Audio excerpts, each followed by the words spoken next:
জাতীয় দলের জার্সি গায়ে চাপানোর অভিজ্ঞতা আছে এমন একজন দুইজন নন, একাদশে ঠিক ৮ জন আন্তর্জাতিক ক্রিকেটার।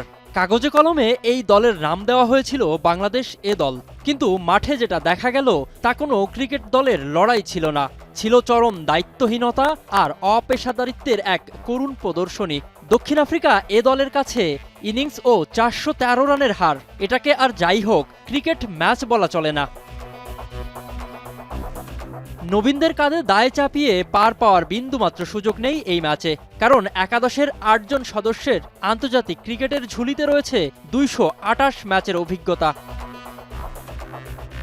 জাতীয় দলের জার্সি গায়ে ২৩টি টেস্ট খেলা, দলের অন্যতম অভিজ্ঞ মুখ মাহমুদুল হাসান জয় দায়িত্বজ্ঞানহীন শটে উইকেট উপহার দিয়ে এসেছেন দুই ইনিংসেই। ঘরোয়া ক্রিকেটে রানের পাহাড় গড়া নাইম শেখ প্রোটিয়া তরুণদের বোলিংয়ের সামনে যেন পাত্তাই পাননি, দুই ইনিংসে করেছেন ৩৮ রান। জাতীয় দলের হয়ে ১৩ টেস্ট খেলা জাকির হাসানের ব্যাটে ছিল না টেকনিক বা মনোযোগের ছাপ, দুই ইনিংসে করেছেন মাত্র ১৯ রান। আন্তর্জাতিক অঙ্গনে ১০৪ ম্যাচ খেলা আফিফ, মিডল অর্ডারে যার হাল ধরার কথা ছিল সেই আফিফ হোসেন ধ্রুব করেছেন দুই ইনিংসে মাত্র ১৬ রান।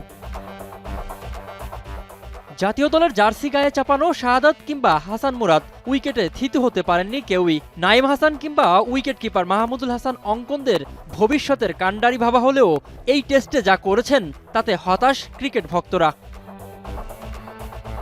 নাইম হাসানের বল হাতে আক্রমণের নেতৃত্ব দেওয়ার কথা থাকলেও রানের বন্যায় ভাসিয়েছেন নিজেকে। প্রতিপক্ষের ব্যাটারদের উপর সামান্য চাপ তৈরি করতে পারেননি তরুণ ইকবাল হোসেন কিংবা আল ফাহাদরা।